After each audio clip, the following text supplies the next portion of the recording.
Hello everyone, we are going to study a programmable interval timer 8254 in today's lecture. Actually, when we want to generate a delay for some application, we can either use the delay programs, but the delay generated by this programs is not accurate. So in that case, the programmable interval timer IC 8254 can be of great use as it can provide accurate delays. So these are the features of 8254 programmable interval timer IC. It has 3 independent 16-bit counters. It can work on the clock input up to 10 MHz. It has 6 different modes of working, operation modes, which are called as 6 programmable counter modes. And when it works as a down counter, we can give the count values in the binary or BCD format. It requires the power supply of 5 volt and it is the superset of programmable interval timer 8253. That means it is an advanced version of the programmable interval timer 8253.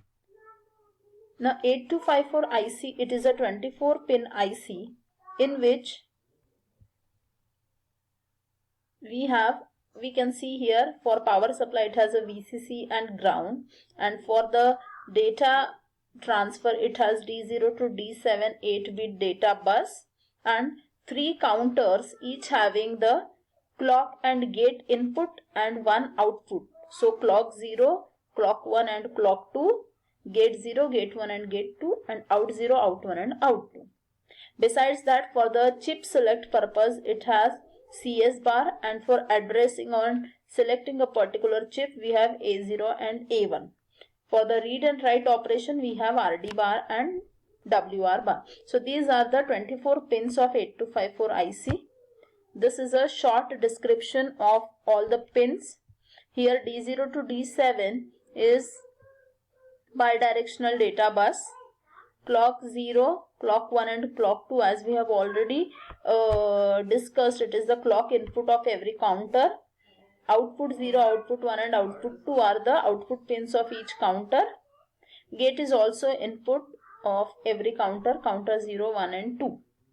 Now A1 and A0 are used for selecting a particular register from this IC. For example, when we have 0, 0 on A0 and A1, it will select the counter 0. When we have 0, 1, it will select counter 1. When we have 1, 0, it will select counter 2. And when we will have 1, 1 on A1 and A0, we will select the counter word register. And after selecting this particular counter or a control word register, we can perform the read or write operation according to our need with the help of RD bar and WR bar. Now let us see the block diagram. We can see that from the left hand side we have the first block of data bus transfer.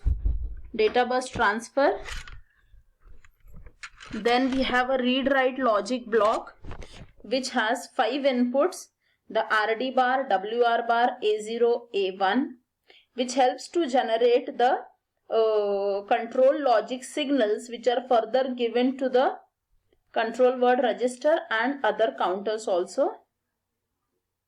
The CS bar, chip select bar, is used for selecting that particular IC for functioning along with the processor 8086. We have a control word register which has to be programmed first for the further operation, and then we have an internal bus in between for transferring the data between the external peripherals and the processor through your 8255. On the right hand side there are 3 counters which takes the input from the control word register, which takes the data through the internal bus, and then it has a clock and gate input and a out signal for the output. This is the block diagram of 8254. Once we have understood the pin diagram and block diagram, now we will see the control word format.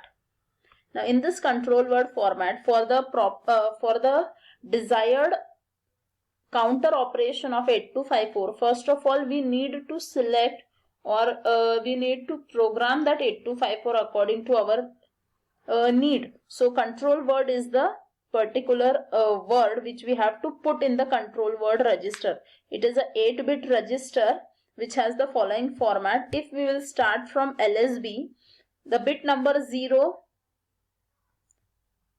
when we are giving the count in the BCD format, we have to make our bit number 0 as 1. If we are making it as 0, it will take the count in the binary format. Now bit number 1, 2 and 3 together named as M0, M1 and M2 are used for selecting the operation mode of 8254.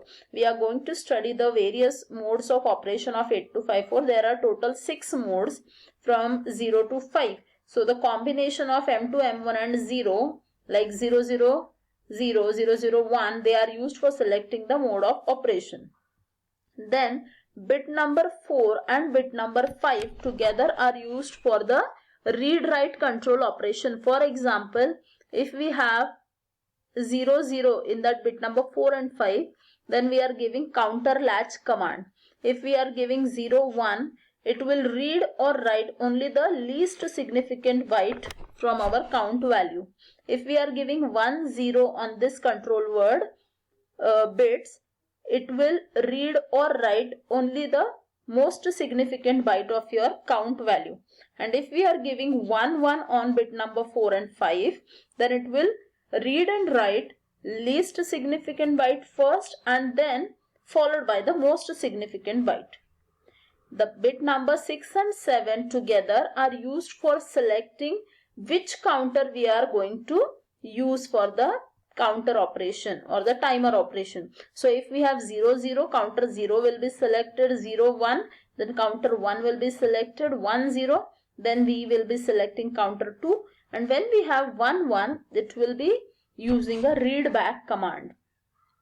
So every counter which we want to use, it needs to be programmed individually by writing a control word followed by the initial count. First of all, we will select the counter and its mode of operation, and then we have to give the count value.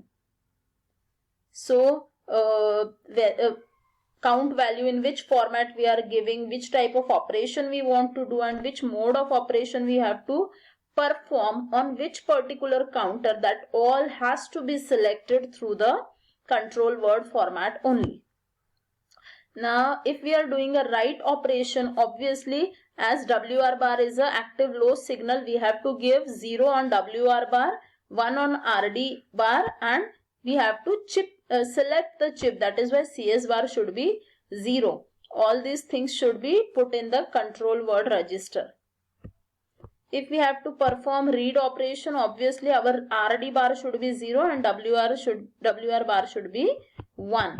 And for any kind of operation, when we want to involve 8254, we have to put CS bar is equal to 0.